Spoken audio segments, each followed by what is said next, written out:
think what's been surprising is that a lot of the ideas the group have come up with have all taken quite a similar kind of theme and angle, which is really exciting because they all had an open brief. So this year we produced 3 films.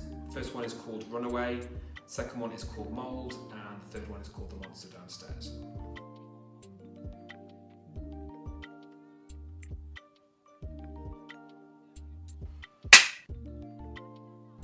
It's about a girl called Scarlett, and it's called Mould, and in the corner of her room is this mould that grows and grows as the arguing between her parents gets worse and like the abuse gets worse. A scene with Isabel, who's playing Scarlett, at the dressing table, which is probably my favourite shot.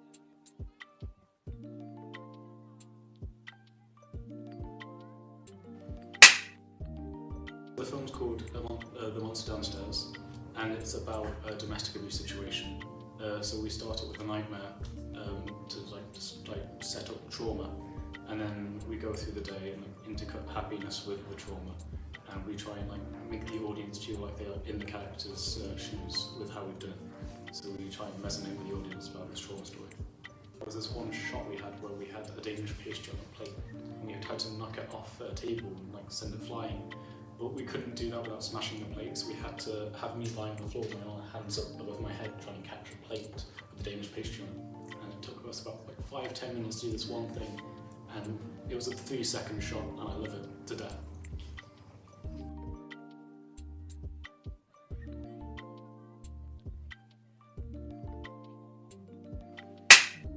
So Runaway is a short film centred around Ash, who is about 19-year-old main character.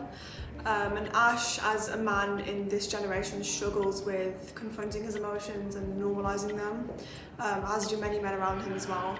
And the film is about his spiritual journey in becoming one with his, sort of emotional self, and the way in which that happens builds over the film. And it's quite I feel like quite a powerful representation of the sort of spiritual side of everyone's emotions, and although it is centered around men and their mental health, I think anyone can relate to this, which is what makes it special and very, very close to me.